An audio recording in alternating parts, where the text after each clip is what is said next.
Estamos aqui para aprender, evoluir.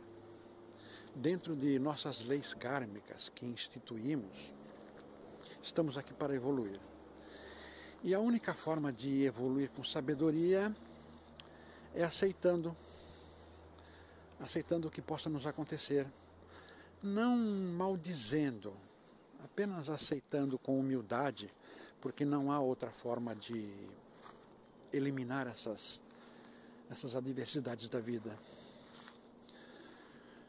Compreender o que passa com a gente é difícil. Às vezes não aceitamos porque acreditamos não merecer. Mas é o destino, é o nosso rascunho pré-traçado, aquilo que nós, como espíritos puros, do lado de lá, antes do ventre materno, nosso espírito em estado puro, decide o que precisamos passar, o que precisamos aprender, o que precisamos evoluir. Então, há um rascunho traçado. Rascunho, algo não definido, não definitivo. Um rascunho que pretende colocar situações inadiáveis, incompreensões do passado, e que hoje devem ser atendidas. Porém, algumas dessas situações podem ser modificadas. Por isso, rascunho. Através da nossa verdade, do nosso entendimento, da nossa possibilidade de compreensão, evoluiremos e aprenderemos a lidar com isso. Por isso é um rascunho pré-traçado, um rascunho concebido com sabedoria, porque somos espíritos sábios, enquanto espíritos, nosso corpo astral, nosso corpo espiritual é muito sábio. E devemos aceitar que o que sabemos aqui é coisa muito pequena, baseado no nosso conhecimento espiritual. Mas o que estamos fazendo aqui então?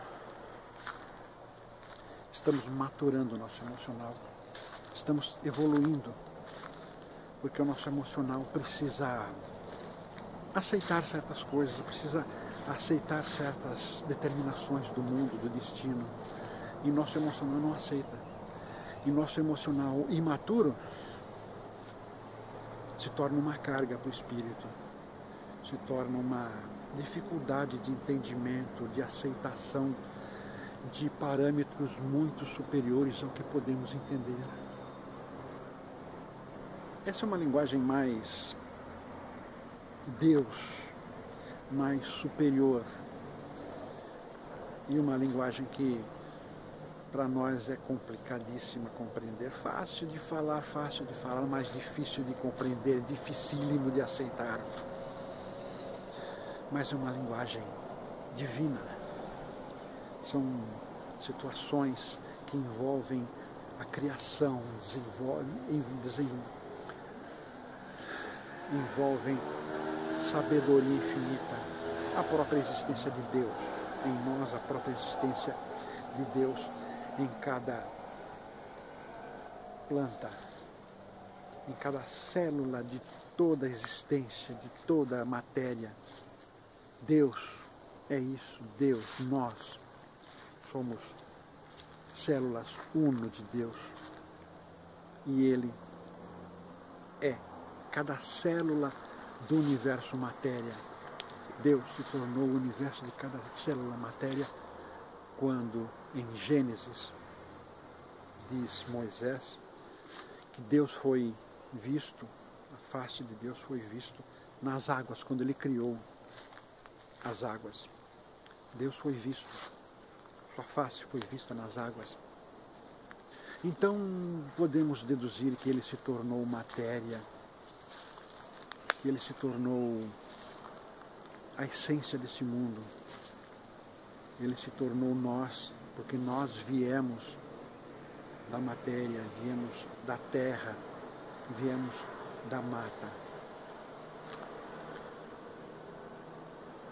E sua essência espiritual, Deus, aonde foi parar?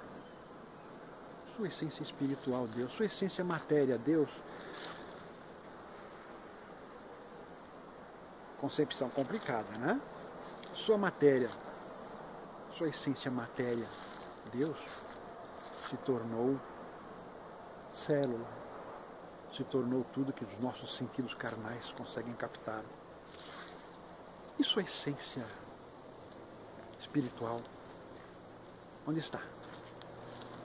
A essência espiritual de Deus, onde foi parar? Sua essência espiritual, a essência espiritual de Deus, se chama Cristo. A centelha divina em todos nós. Compreendo se muitos não entenderem ou não quiserem entender, acho isso um absurdo. Mas a essência espiritual de Deus se chama Cristo. A essência, a quintessência em cada um de nós. O Cristo interior de cada um de nós. A sabedoria de Deus está em nós. Por isso que temos que vir tantas e tantas e tantas vezes quantas forem necessárias para readquirir essa sabedoria divina. Essa sabedoria que a todos pertence em igual quantidade, em igual proporção, em igual entendimento. Mas cada um de nós, seres encarnados e desencarnados, estamos num nível diferente de aprendizado. Por causa de vários motivos de encarnação após encarnação. Mas temos que evoluir. Nós vamos adquirir essa quintessência em sua totalidade. Ela está em nós, mas temos que fazer o Cristo sair de nós, vir através de nós e não entrar através de nós. Esta é a quintessência de Deus, esta é a sabedoria divina que temos que compreender, que aceitar. Podemos lutar contra isso, porque acharmos um absurdo, mas será um absurdo tudo isso mesmo? Uma possibilidade, tudo isso que eu levanto. Possibilidade de ser verdade, possibilidade de ser uma tremenda de uma mentira. Mas, dentre tantas possibilidades,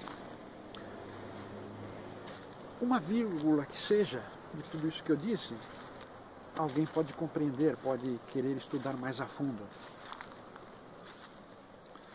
Pensemos dessa maneira. Deus está em nós, ou nós somos Ele, ou nós estamos nele. Devemos pensar nisso. Há uma gravura antiga, muito estranha, muito tenebrosa até mesmo, que sugere um Deus grande, fisicamente, enorme, comendo visceralmente sua criação. É uma visão desagradável, uma ideia estapafúrdia, mas em verdade, se vermos por um lado mais poético, mais filosófico, seria mais ou menos isso. Nós voltando ao corpo de Deus, nós sendo engolidos por Deus, nós sendo absorvidos,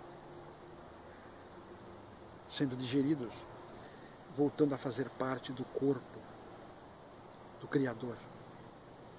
É uma gravura que foi muito criticada. Porém, no ocultismo, a maioria das gravuras, das representações gráficas e até mesmo das representações textuais são loucas, inaceitáveis para muita gente.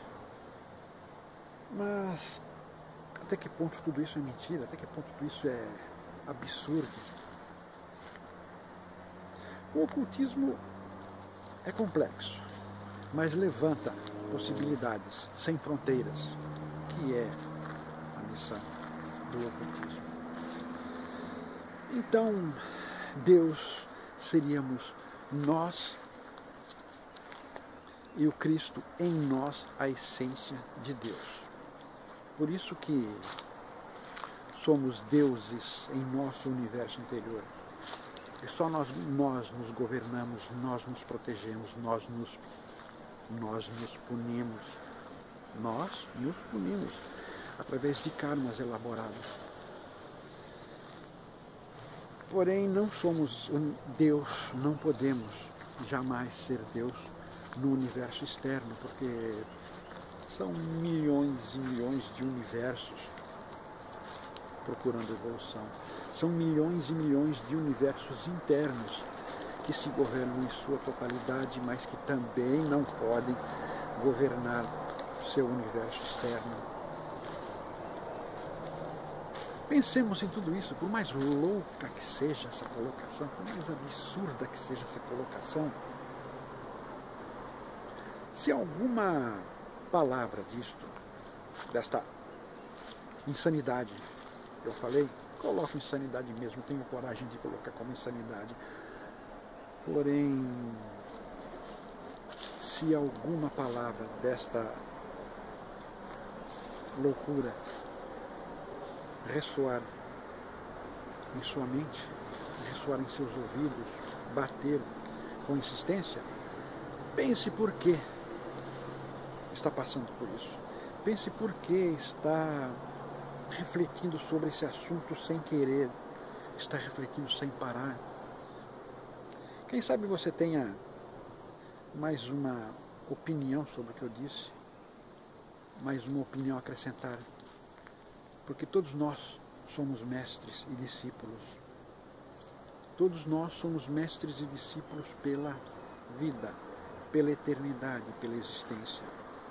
Nunca sabemos tudo e muitas vezes um mestre encontra uma explicação maravilhosa num discípulo que é esforçado, mas não tem conhecimento suficiente, porém, num certo momento vem à luz uma explicação que irá preencher uma lacuna no mestre dele.